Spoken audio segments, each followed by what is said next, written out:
a lot of bands in the 60s. We were all inspired by the Bo Diddleys and the Chuck Berrys. And Chuck Berry, I have a Chuck Berry story, which is a bit salacious, but we were doing, at the end of the tour with Tom Petty, we were booked to do the Oakland Coliseum, like 7,000 kids. And it was New Year's Eve. It was like a real buzz night. And Tom was closing the show, and we had like a 45-minute set. And then our manager says, how do you feel about backing Chuck Berry? He's the secret guest on the bill, you know. And of course, I was over the moon. I was like, wow, my hero. So the story gets worse as I continue. So we arrive at the venue and we do a sound check. And then I said, hey, let's go and find Chuck. So we find his dressing room, and it's got Chuck Berry on the door.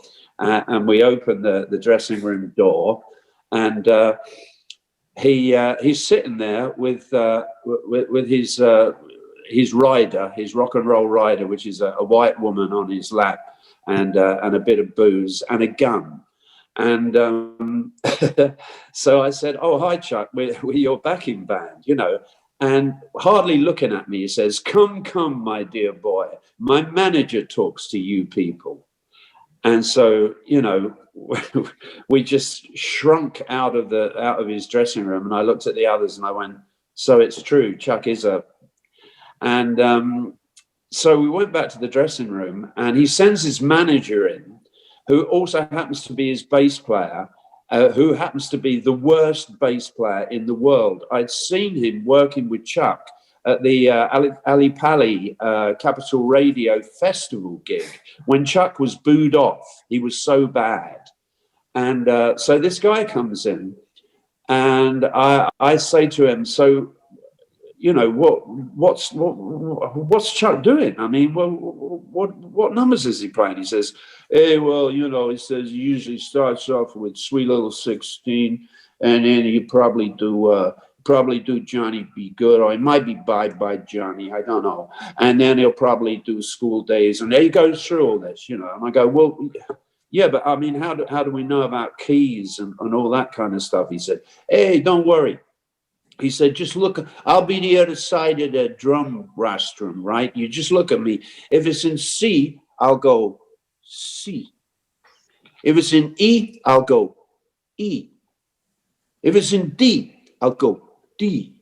And then he goes, and if it's in G, I'll go, and he points downwards. And he looks really cocky, and he goes, ground.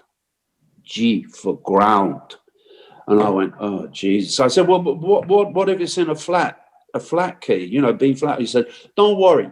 He said, just look over at me and look at my face. And if it's B flat, I'll go.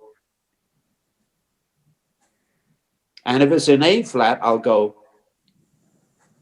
I said, yeah, fine. Okay. So all we did was we got out on stage in front of 7,000 kids while Chuck detuned his guitar in front of them because our bass player had actually tuned it up for him. And so he, and we go, I just hear that, all of that. And then I work out and I come in on the 4 chord. And it ended up being like a pretty good gig. And Tom Petty came up afterwards and paid a great compliment. He said, you're the best pickup band I've seen with Chuck in years. But, oh, just a quick addendum, right? Our tour manager, in order to get our money, had to go to Chuck's dressing room. And Chuck, again, is sitting there with a woman on his lap. And Martin goes in and says, oh, I've come to pick up the money for the boys. And Chuck doesn't say a word. He just picks up the gun. So Martin goes, oh, forget about it. It doesn't matter. And he vanishes.